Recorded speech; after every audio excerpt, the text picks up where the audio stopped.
yang menjadi tugas berat kita bersama adalah menata masyarakat itu bagaimana dia merasa memiliki. Nah, kalau ketika hutan terjaga dengan baik, KPS terlindungi dengan baik, hutan lindung terjaga dengan baik, aktivitas Gakumhut menurun, dan mereka penataan pada manajemen yang lain bisa berjalan, mungkin perdagangan, hasil yang mereka hasilkan, maka bisa berakumulir. Karena untuk menghentikan kegiatan pembalaan, saya rasa mustahil dihentikan, mohon izin. Tetapi mengurangi dengan berjalan waktu pasti berubah. Jadi tadi kembali ke apa yang bisa angkat di dalam suatu lembaga atau di dalam masyarakat itu.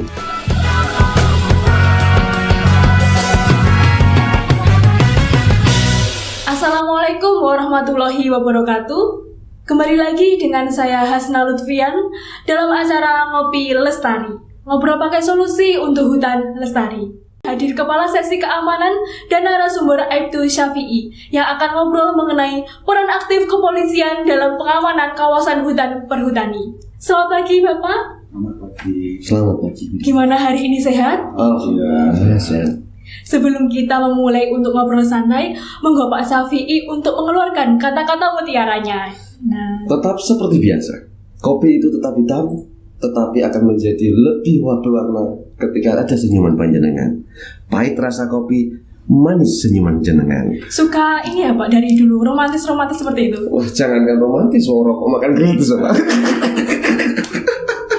Mari Pak, kita ngobrol santai. Saya ingin mengetahui sebenarnya sejak kapan Polsek Kosrikan ini bekerjasama dengan perhutani. Ya, kalau kita bercerita tentang suatu risalah, mohon izin Pak. Lagi bikin kopi. Santai terlebih dahulu. Izin Pak.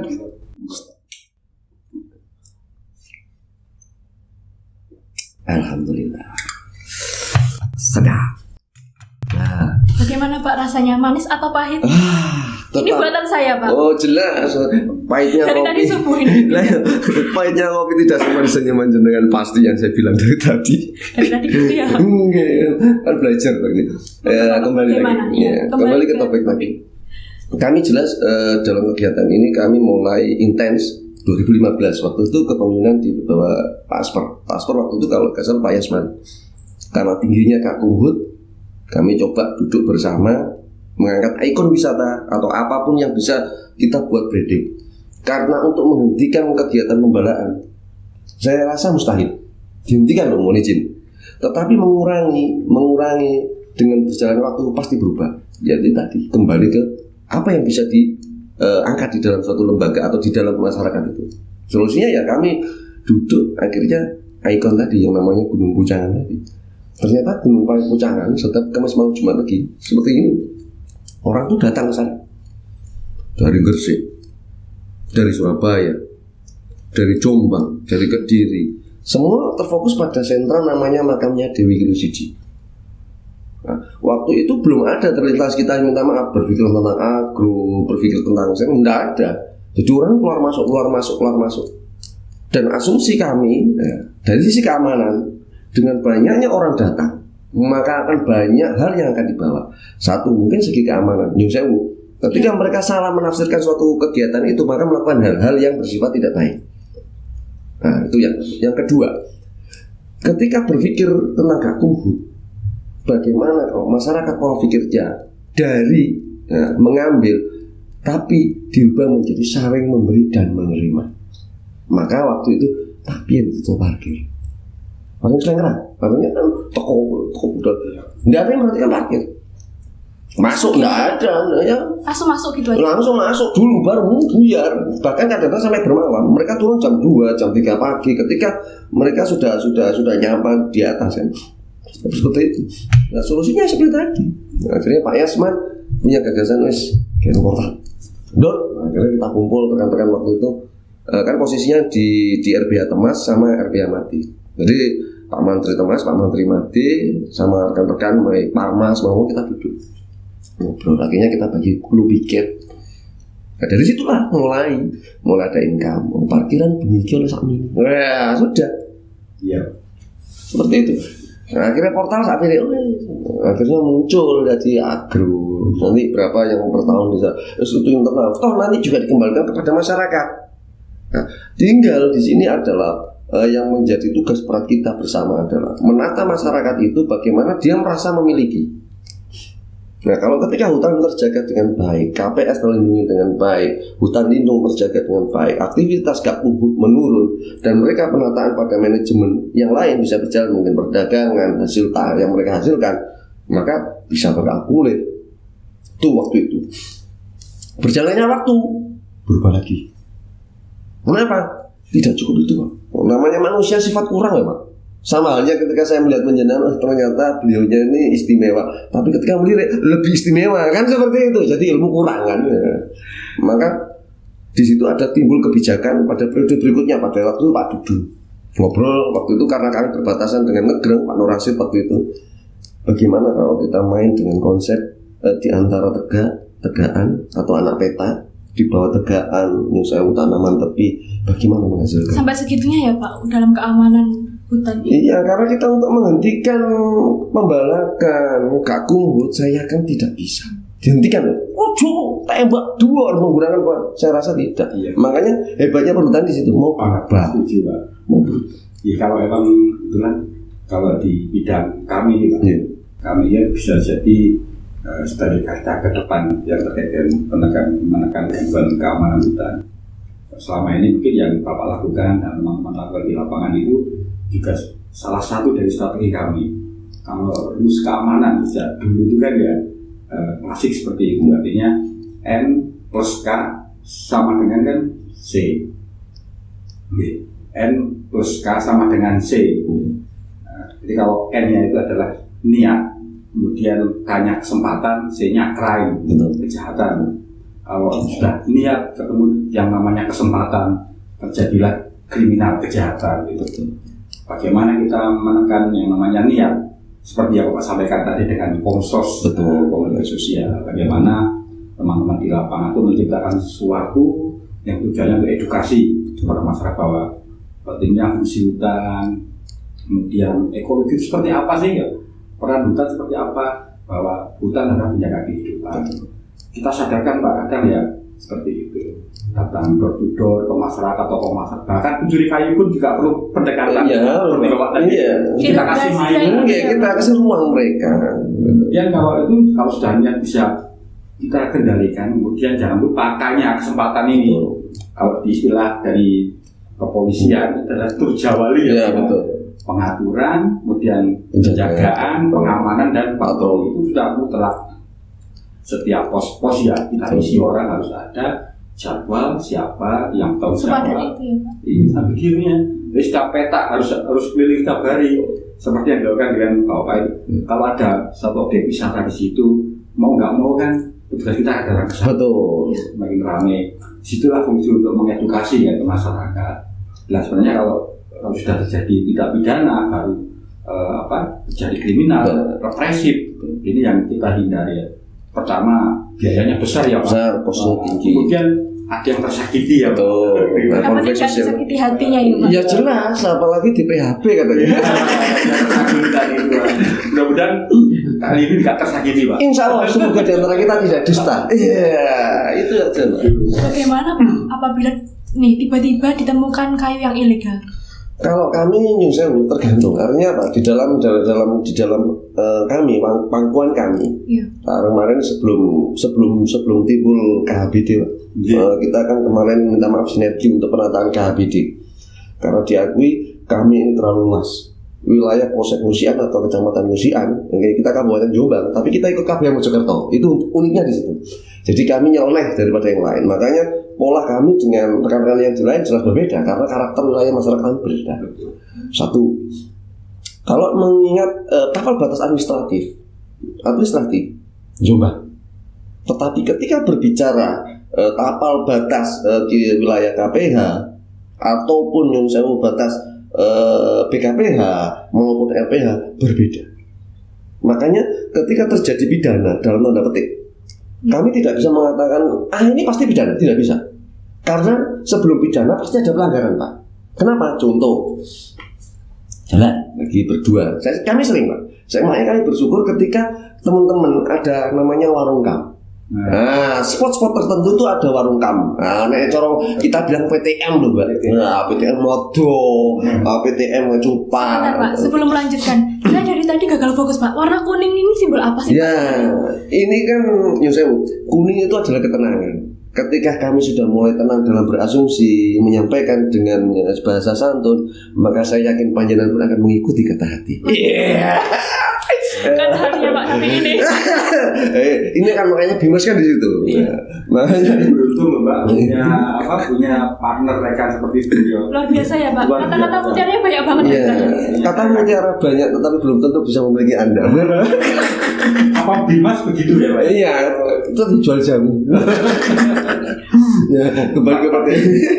Betul. Jadi kembali ke PTM dengan konsep tadi, maka kami milah tadi. Jadi ketika patroli taruhlah adalah si Fulan. Si Fulan kok nyusul di tangan ada suatu tradisi Pak namanya kalau bibar ngarit bawa pikulan. Kalau dikatakan melanggar.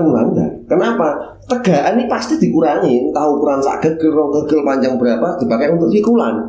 Apakah ini dikatakan pidana? Nah, mungkin. Kalau kita berbicara salah, tetap salah. Win solusinya seperti apa? Itulah yang kita harus memberikan edukasi. Makanya beliau tadi menyampaikan perlunya duduk ngopi di PTM yang ada warung kam apa. Satu, PTM yang mengelola masyarakat yang diduduki wilayah perhutani. Secara naluri lau manggon kan nyewo. Iya. Tapi ono hasilnya. Maka berubahlah pola pikir. Satu, kita ngopi memberi mereka ruang untuk berkarya sehingga mereka gak kubu tadi akan merendah. Kenapa? Terus dia pangan liane. Aku gak usah nyolong kayu ini saya tutulan kopi suntung. Nah itu dan dulur diuntungkan nyangkro.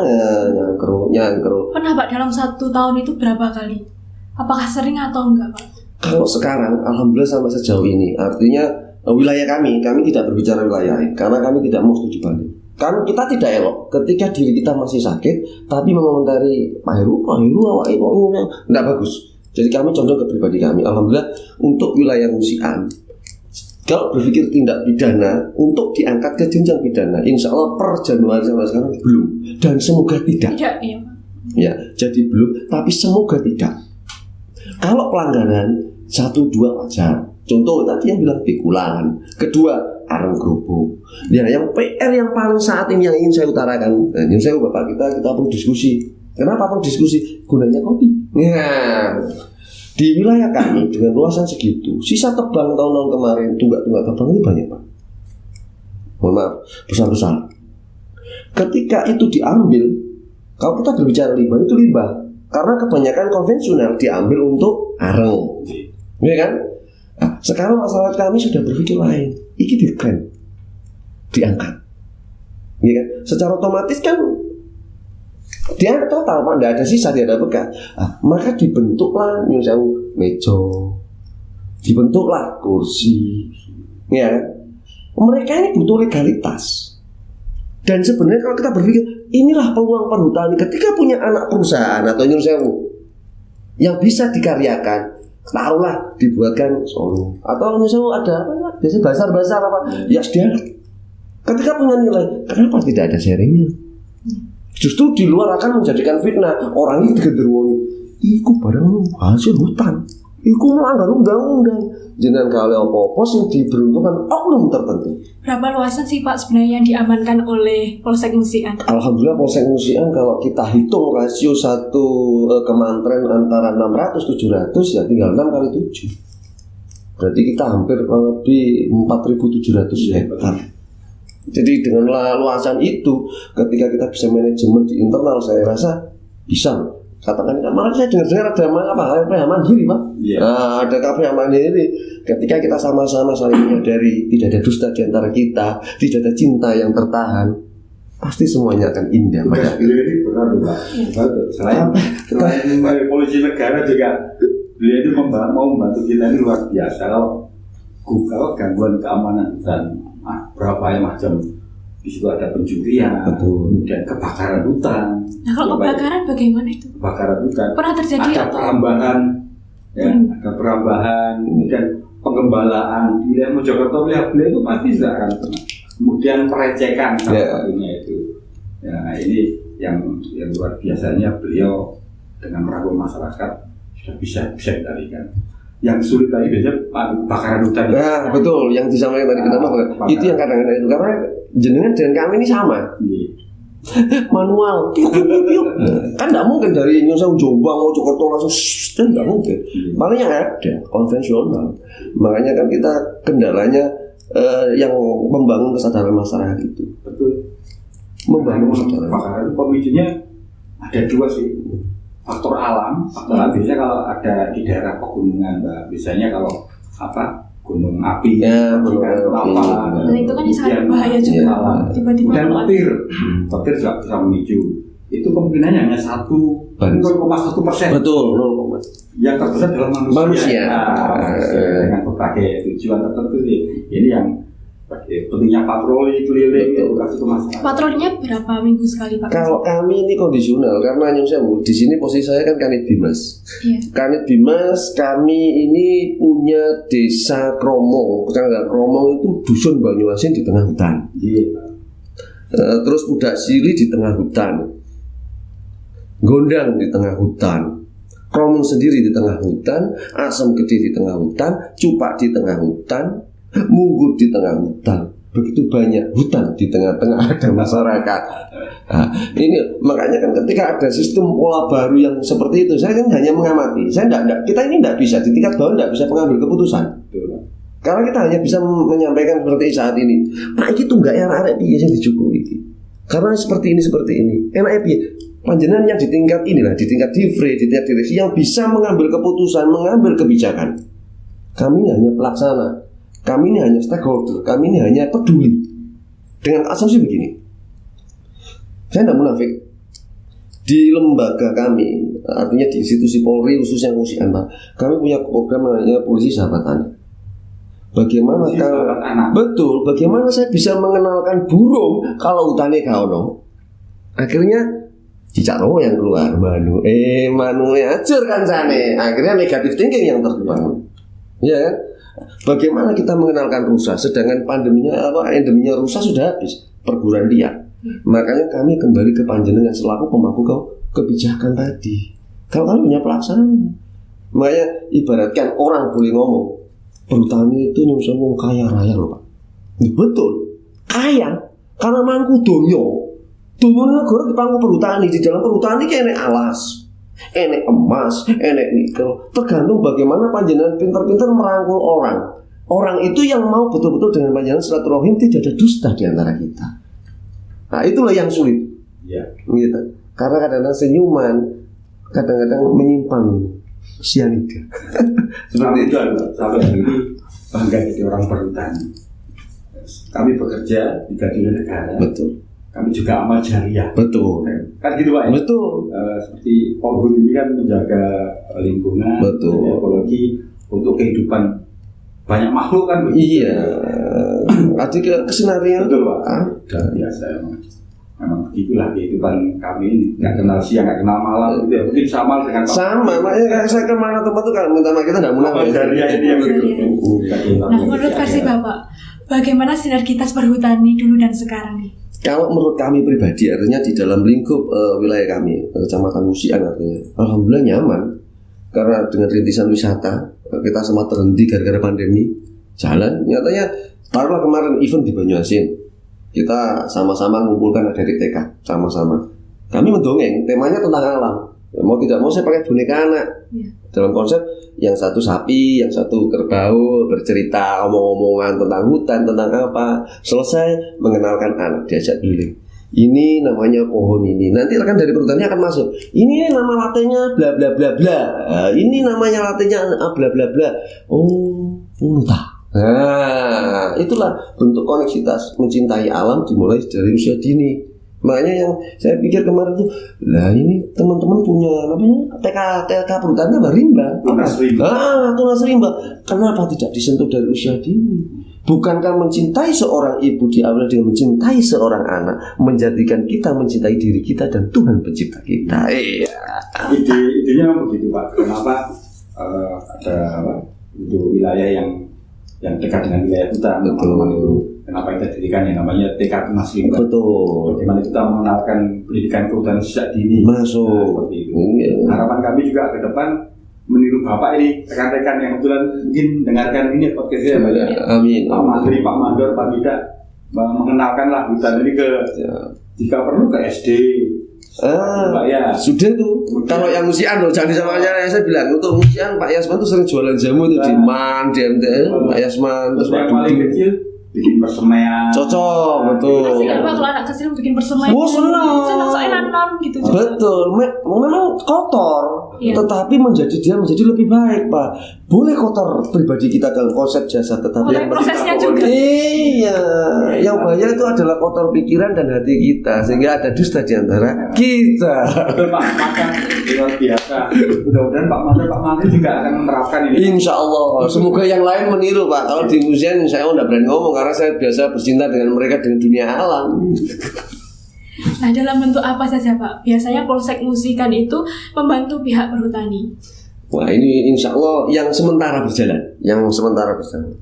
Satu, membangun sebagai jembatan komunikasi antara saya rekan-rekan di lapangan, mau Parmas kah, mau Mandor kah, mau Mantri. Yang kami skala prioritas adalah komunikasi dengan lingkungan. Contoh, ketika musim tanam, musim penghujan, maka kita komunikasi dengan lembaga di wilayah hutan, SD kah, SMP kah, apa, lalu kita ajak untuk reboisasi. Itu satu. Yang kedua, ketika musim tanam, kita sama-sama untuk sosialisasi berkaitan dengan agro. Karena apa? Rekan-rekan bisa menyamakan sebuah nilai agro. Masyarakat tidak akan wah enak Mantri, enak Mandor, bla bla bla. Padahal itu PNBP. Ketika PNBP masuk ke negara akan sharing ke mereka, kembali lagi kepada mereka. Tuh. Yang ketiga, kita mulai mohon maaf, tempoh hari kita berjibaku masalah KHBD. Kenapa KHBD kita perlu? Karena setiap desa saiki nuntut. Oh, alasku biyen jamanin mbakku ya. Iya, waktu itu kan masih dijajah Belanda. Tetapi ketika masing-masing punya KHBD, punya tanggung jawab, nah itulah yang kita kejar. Kalau panjenengan sudah mengakui KHBD, panjenengan sudah ngelola KHBD, jangan selalu bertanya apa yang bisa diberikan perhutani kepada saya, tapi apa yang bisa saya berikan kepada perhutani sebagai imbal balik keluasan bantuan sosial yang diberikan kepada kita. Ngambil saya mengambil hasil tapi gak bayar pajak. Secara nggak langsung kan begitu. Terus yang nanggung pajak perhutani, ambruk negara. Nah ini konsep, artinya kita menyampaikan bentuk aspirasi rekan-rekan dan kita selalu memediasi suatu permasalahan. Tuh, dan masih banyak kok Mbak. Artinya yang tidak bisa kita sebut. Karena apa? Insya Allah dari 2015 Pak Yas begitu banyak memberi pembelajaran kepada kami bagaimana sebuah silaturahim itu dibangun. Jangan kalau dengar ini malah senang ini ya. Sebenarnya kemarin saya mau Pak Yas gak itu. Wah enggak ya. Karena situasinya berbeda. Sekarang di Blitar Pak. Oh di Blitar alhamdulillah. Tapi beliau masih asmar gitu. Sudah kasih Pak. Alhamdulillah. Ya sesuai dengan amal perbuatan setiap malam begadang dengan saya. Ya malah coba lagi kemarin dengan saya malah ribut Mbak. Sumpah. Memang kami ya dalam melaksanakan giat pengamanan itu ya, mengamankan sebuah wilayah hutan itu tetap belajar tetap ke teman-teman perhutani. Kenapa di wilayah kami punya Pak Babin supaya dan kalau di sini ada Pak, itu masih kosong ini belum terisi. Ini Pak LO license officer di mana beliau ini yang memberikan saran, memberikan pijakan-pijakan kalau kaitannya dengan penegakan hukum terkait dengan pidana kehutanan. Tentu kami belajar Pak, fungsi BIMAS itu penting ya Pak. Seperti Kopsos itu kan. Kopsos BIMAS itu satu bidang. Juga penting lagi adalah fungsi reskrim ini ya, kriminal, bagaimana menekan kejahatan. Yang terakhir yang kami belum punya ilmunya adalah fungsi intelijen Pak. Nah ini perlu belajar. Mungkin dalam kesempatan ini mungkin Bapak bisa menceritakan bagaimana ilmu intelijen bisa kita terapkan di lingkungan kehutanan. Justru sebenarnya panjenengan sudah punya. Cuma panjenengan saja yang tidak merasa. Gimana itu? Sama halnya ketika panjenengan bersanding dengan beliau, tetapi jenengan tidak bisa merasa memiliki karena pemikiran jenengan memiliki itu harus dalam suatu ikatan. Sedangkan intelijen pun sama Pak, mohon izin. Ketika tadi kita bahas bab awal tentang bagaimana kita duduk dengan pesanggem, bagaimana kita duduk nyusun pelaku di lapangan dalam tanda petik tadi, itulah sebenarnya bagian dari intelijen kita. Apa yang terjadi? Makanya mohon maaf Pak, alhamdulillah saya bersyukur kita dengan teman-teman silaturahim. Ibaratkan jatuh, daun ini mau jatuh. Kalau jatuh kan, misalnya kita bertanya, kita tidak. Insya Allah daun ini belum jatuh sudah ada berita. Mas, piye iki? Oh ya, enak ya. Komunikasi di lapangan. Nggak ada apa-apa. Nanti kita duduk dulu. Setelah duduk, bagaimana baiknya? Tak? Oke. Sama itu KBD dulu kan begitu. Jadi sebelum meledos itu makanya kan fungsinya kan deteksi, solusi, penegakan hukum yang humanis. Gitu loh. Yang sulitnya itu yang penegakan hukum humanis. Masalah panjenengan dengan beliau berseteru. Ketika ditengahi, kita akan salah. Tapi kalau semua masuk, jadi aku yang salah, aku yang salah, itu sulit. Tetap aku benar, makanya tidak akan ada solusi. Tetapi ketika sama-sama mengakui kesalahannya, disitulah ada solusi. Sama dengan fungsi intelijen. Taruhlah panjenengan si fulan ini wilayah A, ya nongkrong ngopi, piye lho ini. Ayo Pak, jadi si fulan anu enggak. Saring saja. Nongkrong lagi sebelah. Piye lho kok situasi ini. Iya, Afan ku yo ngene anu. Oh, saring saja. Dari situ buat pool bakar. Namanya sudah pengumpulan bahan keterangan, tinggal panjenengan sharing dengan rekan-rekan di lapangan. Ini lho seperti ini. Konsepnya apa ya? Pasti di belakang layar ada oke. Baru kita tata. Kita luncurkan Parmas dulu kan, atau kita luncurkan Pandor dulu kan, atau Yunseu RPH dulu, baru kita bisa komunikasi. Seperti itu. Luar biasa. Mudah-mudahan Pak, nanti di teman-teman yang di lapangan bisa menerapkan. Insya Allah. Semua bisa Pak, ilmu watan kok. Ilmu yang sulit saja seperti memandang beliau tidak memiliki apa tuh Pak. Selamat menikmati Pak. Alhamdulillah. Berikut ada lagi yang kita bisa sharing. Bagaimana Pak cara mencegah misal adanya pemungutan hasil liar? Nah, kembali lagi, kalau pemungutan hasil luar yang dalam hal apa? Karena ini saya bilang, perhutani itu sugih. Setiap lini bisa jadi uang, tergantung bagaimana kita mengemas. Pisang jenengan tegor, ya, atau pisang tuntuk, Pak, dipotong terus dijual langsung digonang pasar. Itu sebatas nilai itu. Tetapi ketika pisang ditegor, ya, pisangnya ini dibuat kreatif, mungkin keripik, dikemas yang indah, akan punya nilai berbeda. Satu. Bahkan pisang kalau sekedar ditegor, dipotong-potong, dibuat, nggak akan punya nilai. Tetapi kalau diklebeti, terus diangin-anginkan sehingga itu terus buat karya, sudah punya nilai. Mungkin yang dimaksud dari Mbak Asna mungkin dari kayu Mbak ya. Kayu ya. Sama kembali kepada kayu. Makanya bahasa pungutan liar dalam kayu ini saya sendiri sumir karena alhamdulillah selama di museum belum nemu Pak. Insya Allah belum nemu. Kenapa? Ya tadi pergeseran itu adalah pergeseran nilai. Keamanannya jalan. Makanya kan yang bisa itu yang penting duduk. Jadi kadang-kadang Indonesia kita tidak munafik. Ketika teman-teman nongkrong dengan saya itu bingung. Membayari biro, saya membayari apa foto-foto. Fair memang, saya tidak munafik. Tapi konsepnya bukan itu yang kita angkat. Ayo silaturahim. Artinya apa? Ada masalah apa? Kita atasi. Karena apa? Ketika muncul jadi konflik sosial, polisi ya pegel. Misalnya, kita melayani, mengayomi, melindungi, menegakkan hukum. Tapi ketika kita sudah berjalan dengan deteksi, oh perhutani saya ada perubahan yang tentang BABM, ini nanti konfliknya apa? Ini. Kami sudah menyiapkan. Mungkin pimpinan kami di atas sudah, tapi kami di bawah harus sudah. Misalnya contoh yang kejadian di Winangun yang nggak jauh dengan kami perbatasan, mincang misalnya itu. Apakah bawahan itu langsung bisa menyampaikan ke atasan langsung apabila terjadi hal yang tidak diinginkan? Kami di tingkat polsek bersyukur karena apa? Kapolsek kami dari waktu ke waktu itu selalu ada grup kepala unit. Kita sering diskusi.